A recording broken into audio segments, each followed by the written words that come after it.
Olá, amigos internautas, os nossos telespectadores aqui do Opção Play, da coluna Opção Jurídica. Novamente é um prazer estar com você, dando prosseguimento aqui nas nossas entrevistas, nos nossos bate-papos com os candidatos que vão incluir na lista CESPLA aqui para compor o Tribunal de Justiça do Estado de Goiás, né? Com base lá no artigo 94 da Constituição. Hoje nós estamos recebendo aqui o doutor Guilherme Isaac Gutenberg. Tudo bem, doutor? Tudo bem, Márcio. Bom dia a todos os internautas. É um privilégio, um prazer poder estar com você, doutor Márcio. Olha, primeiro eu queria, antes de mais nada, te parabenizar pelo aniversário que você está tendo aí hoje, fazendo aniversário. Obrigado. Meus parabéns, né? E para nós da Opção Play aqui é um prazer estar recebendo você. Falar um pouco sobre o quinto constitucional. Guilherme, o que você poderia estar Você eu acho que é o advogado inscrito, acho que com as inscrições mais antigas, né, que nós temos hoje, dos 23 nomes, né? Você é um dos mais antigos, né, com as que são mais antigas. Sim, dos 23 nomes que se inscreveram inicialmente, nós temos a inscrição 7551, é a segunda mais antiga do grupo, dos 23. Maravilha. E o Guilherme, eu posso falar assim, pessoalmente, quando fui conselheiro e participou de duas listas, duas ou três já? Duas. Eu tive, Márcio, o privilégio de concorrer à lista CESPLA na vaga da aposentadoria do desembargador Paulo Teles, que começou o processo em 2012, e tivemos realmente a honra e o privilégio de ser um dos 6 nomes votados para apresentarmos ao tribunal, como também tive o nome votado para compor a lista tríplice nessa mesma vaga, e logo após veio a vaga de aposentadoria do desembargador Floriano Gomes, do qual também nós fomos agraciados novamente, integrantes da lista CESPLA na OAB e da lista tríplice do tribunal. Então é a minha terceira vez. Guilherme, a sua atuação ela é mais no civil, no criminal, ela está focada em... Eu atuo eminentemente no civil. A minha vida toda, meus 33 anos de militância, sempre um civilista. Eu digo que eu sou um advogado, um civilista romântico, a moda antiga. Maravilha. Atuação no Tribunal de Justiça também? Sim, eu gosto muito, Márcio, de fazer minhas sustentações orais. Então, assim, eu tenho esse gosto por isso. Tanto assim que eu milito lá semanalmente, a gente está sempre nas 6 câmaras cíveis fazendo esse trabalho. Parabéns, coisa boa. Guilherme, assim, eu queria que você me falasse, nós pudéssemos falar um pouco sobre a sua visão com relação à importância do quinto constitucional para os tribunais de justiça. Bom, numa visão, a gente não pode falar muito tempo, a gente não tem muito tempo, mas, em síntese, é extremamente positiva e necessária essa mescla do desembargador ou do ministro egresso do quinto. No nosso caso aqui em Goiás, que é um estado que não é muito pequeno, comarcas muito distantes, e a gente tem essa militância, o advogado que vai em tese para compor, ascender a essa vaga, ele tem conhecimento das várias comarcas do estado, mesmo do trânsito na capital, e eu entendo, eu vejo pelo menos, não classifico isso como um sonho, mas sim como uma realidade, eu vejo que o desembargador que foi advogado pode sim trazer um avanço para o tribunal, um avanço para as formas de julgamento, para as manifestações, trazer aquele conhecimento de quem militou por muitos anos. Porque os nossos desembargadores egressos da magistratura são excelentes tecnicamente, excelentes, mas a maioria deles formou, estudou e virou magistrado. Então essa visão prática da advocacia, do jurisdicionado, vem com esse egresso da advocacia. Continuando aqui com as nossas entrevistas com os candidatos a desembargador, doutor Guilherme Isaac Gutenberg, nós queríamos que você relatasse para nós, você com certeza é um dos candidatos mais experientes que nós temos, certo? Tanto a sua experiência vivida no Tribunal de Disciplina da Ordem, no TED, né? Tribunal de Ética e Disciplina da Ordem dos Advogados do Brasil. Você esteve lá por quantos anos? Doutor Márcio, eu tive a honra de integrar o Tribunal de Ética e Disciplina da OAB por 13 anos e meio ininterruptos. Eu fui convidado para compor o TED em setembro de 99, na vaga da grande advogada e hoje conselheira doutora Sheila Mortosa. Ali ingressei e fui reconduzido por mais 4 triênios. E só deixei o Tribunal de Ética, eu era vice-presidente, em novembro de 2012, para concorrer já à primeira lista sexta da minha carreira. Mas assim, eu agradeço muito a oportunidade que eu tive na Ordem, ao Conselho, à Advocacia Goiana, de poder servir a OAB através do Tribunal de Ética por esses 13 anos e meio. Foi muito importante, foi um aprendizado que não tem preço. Doutor Guilherme, uma das perguntas mais difíceis de serem respondidas, às vezes ela é mais fácil de ser feita. Por que você gostaria de ser desembargador? Eu adoro, quando eu faço as minhas visitas aos conselheiros, que essa pergunta seja feita. Ô Márcio, internautas, eu tenho esse sonho já há muito tempo. Eu já percebo esse sonho e comecei a desenvolver esse sonho em 2002, quando Floriano postulou e foi nomeado. Mas ali eu ainda me sentia um pouco jovem, de idade principalmente, né? Não estava preparado, mas desenvolvi isso. E eu tenho o ideal de servir a toga, na verdade, de servir a advocacia goiana. Eu tenho essa necessidade de prestar um serviço que eu me vali dele por mais de 30 anos, que eu aprendi o que é o mundo de ser advogado, de representar a parte em juízo, mesmo de conciliar a parte antes de ingressar em juízo.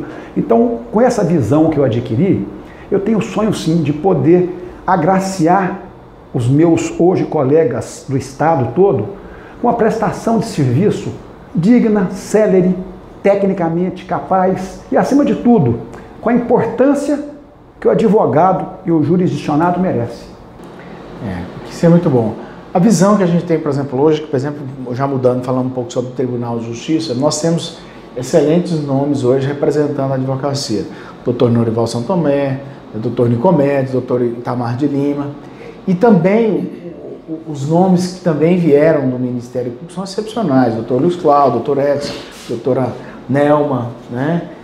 Doutora Beatriz. Então, são excepcionais as pessoas que compõem hoje o quinto constitucional no Tribunal de Justiça. Você acha e acredita que você pode contribuir para essa nova visão, essa nova cara que a cada dia vai se mudando no Tribunal de Justiça? Sim, Márcio. Eu me vejo com respeito a todos, mas eu me vejo com as qualificações adequadas e necessárias para desempenhar esse mundo, né?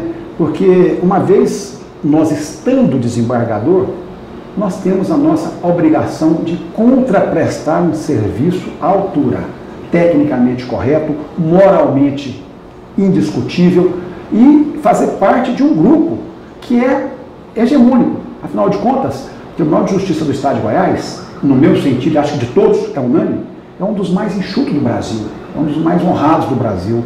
Então, o TJ Goiás é muito respeitado, além do que, na parte de prestação de serviço, ganha prêmio todos os anos como o melhor tribunal, o segundo melhor tribunal, nós estamos vendo na mídia.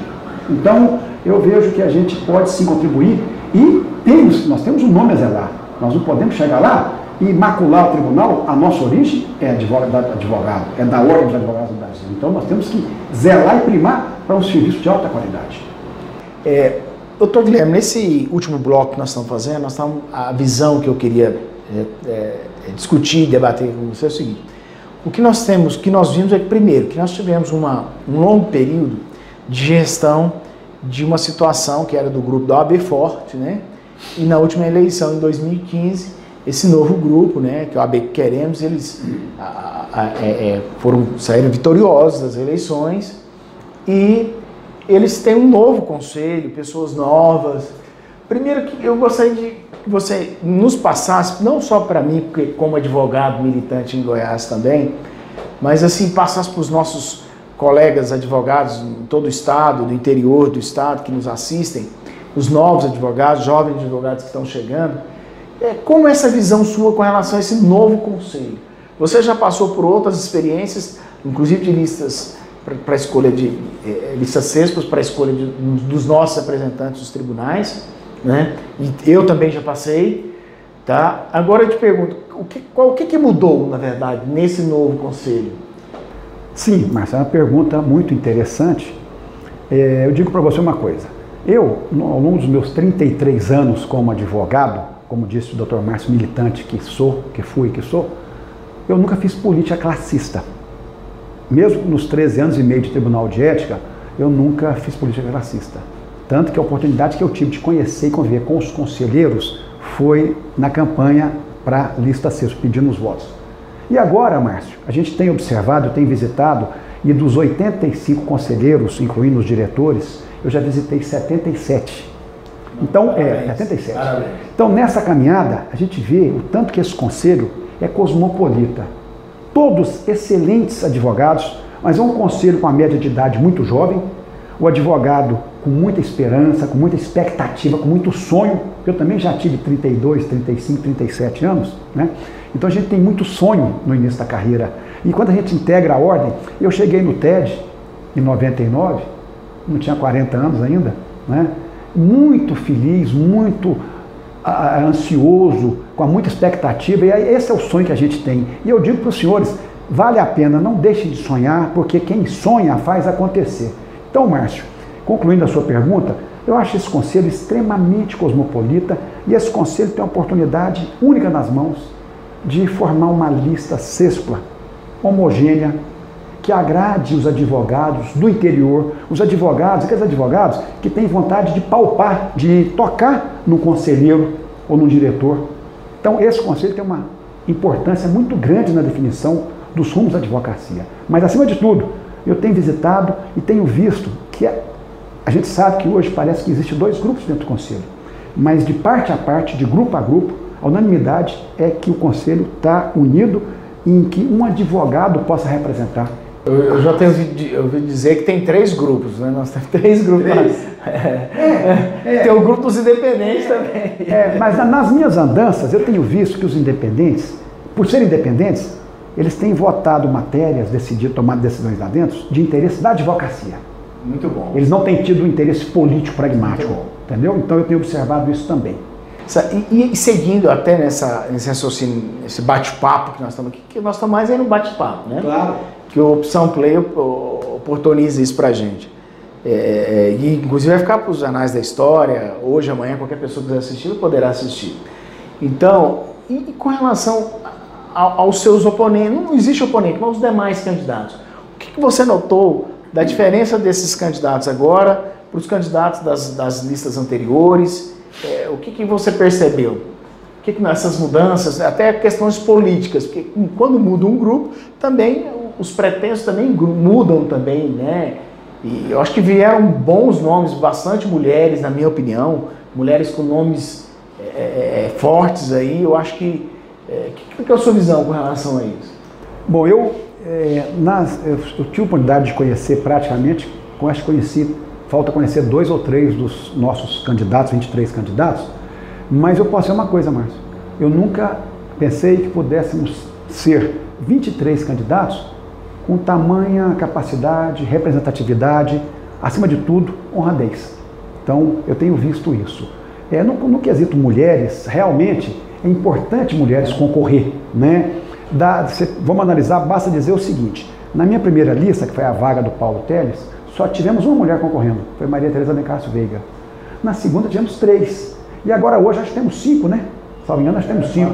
Acho que é 5. São 5 mulheres. Então, a gente vê o seguinte, a gente vê isso com bons olhos, é muito bom, porque a mulher, além da capacidade que ela tem gestacional de gerir, de administrar, a mulher tem um preparo a mais, eu costumo dizer que a mulher tem um sentido a mais do que o homem, a mulher tem uma sensibilidade a mais, a mulher consegue ser um pouco mais prática na hora que tem que ser, o homem é muito mais emoção. Então, acho que a mulher dá um tempero todo especial na vida em geral, em tudo da nossa vida. Mas eu vejo realmente que a lista está muito bem figurada, muito bem, e qualquer um dos 6 que venham a ser votados vai estar muito bem representado. Eu só, assim, a gente vê um exemplo, Guilherme, que a participação, às vezes, mesmo em concorrer por uma vaga de desembargador, é muito importante, principalmente para essas pessoas que estão chegando agora. Eu cito um exemplo, por exemplo, meu amigo Jacó, que é o secretário-geral, foi candidato, né, numa lista precedente, né, anterior, né, não conseguiu e posteriormente se enganjou na nossa luta classista em prol da advocacia. Eu vejo isso com muito bons olhos, né? Então, assim, às vezes a pessoa era uma pessoa que não participava politicamente ativa das questões da classe, da advocacia, mas a partir de um ponto, como foi o caso do Dr. Jacó, que eu, assim, sinceramente, a gente fica muito grato, né, por ter pessoas igual o Jacó, a gente tem lá na ordem, como secretário-geral. Então, assim, eu acredito que essas coisas contribuem no final das contas, mesmo que a pessoa às vezes não seja uma pessoa que será um candidato que vai ser escolhido, que vai compor a lista sexta, ou compor a lista tríplice, ou ser escolhido pelo governador, é importante que ele passe a viver um pouco também a ordem, né, Guilherme? Você que viveu tanto tempo assim, já, principalmente no Tribunal de Ética e Disciplina, né? Com certeza, doutor Márcio. Falando especialmente do doutor Jacó, a gente tem um exemplo. O doutor Jacó já é um advogado que tem um dos maiores escritórios do estado de Goiás, né? Administra um escritório muito grande e como gestor, como secretário-geral da Ordem, tem feito um trabalho ímpar à frente da Ordem, realmente, porque estão reconstruindo uma história, né? Estão reconstruindo uma história. Na mídia e socialmente, a nossa OAB ficou muito desgastada com aqueles episódios que aconteceram na mídia aí. Então, está sendo reconstruída essa história. O doutor Jacó tem um papel fundamental nessa história como gestor que ele está sendo. E isso é bom. Você vê que desses 23 candidatos, evidentemente, alguns que ficarem fora da lista vão engajar, né? Vão despertar e vão acender neles o desejo de militar e de servir a classe. Vão ser gratos àqueles 10, 15, 12, 7 votos que tiveram no Conselho, né? Porque eu me lembro bem que com todo o reconhecimento, e eu digo aqui de público, aos internautas, o meu agradecimento vai ser sempre para os advogados. Das 2 outras vezes que eu fui votado pelo Conselho, eu voltei ao Conselho para agradecer os votos que eu tive. Então, sempre reconhecimento. Isso aí é muito importante, porque às vezes a pessoa, muito embora você não conseguiu lograr o êxito que você quer, mas você tem uma trajetória, você cria Tivemos um aval, né? Então acho que você está de parabéns, né? E eu espero que os demais candidatos também encarem isso como uma nova expectativa, porque dos 23, infelizmente, só teremos um desembargador. Nós queríamos ter mais, né?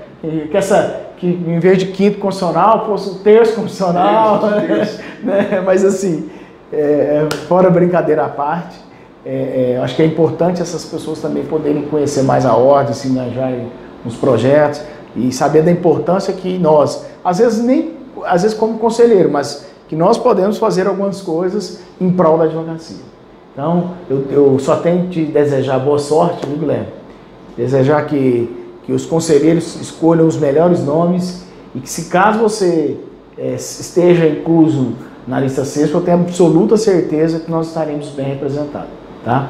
Eu quero desejar, então, boa sorte, que Deus ilumine seus caminhos aí e de todos os demais. Muito obrigado por estar conosco aqui no Opção Play. Eu que agradeço a oportunidade, doutor Márcio. Esse convite muito nos honrou. E com certeza eu acredito muito que o Conselho está determinado a formar uma lista sexta muito homogênea. E tenha certeza, eu acredito também que qualquer um dos 6 que forem lá para cima vão estar imbuídos, acima de tudo, da sua origem, né, do ranço do advogado que é até hoje. E lembrar disso sempre. Muito obrigado. Obrigado, parabéns novamente pelo aniversário. Obrigado, tá? Muito obrigado. E aos nossos amigos internautas, quem nos acompanha aqui no Opção Play, na coluna Opção Jurídica, muito obrigado. E nós vamos continuar com as entrevistas. Então, é um espaço aberto. Quem quiser demonstrar sua história para os advogados, para os conselheiros, para os desembargadores e para o nosso governador, aqui é um espaço aberto, né, que vocês terão. Então, fica o convite para todos os demais, podem procurar tanto o Jornal Opção, a mim pessoalmente. Então, será um prazer recebê-los também. Um abraço e até a próxima.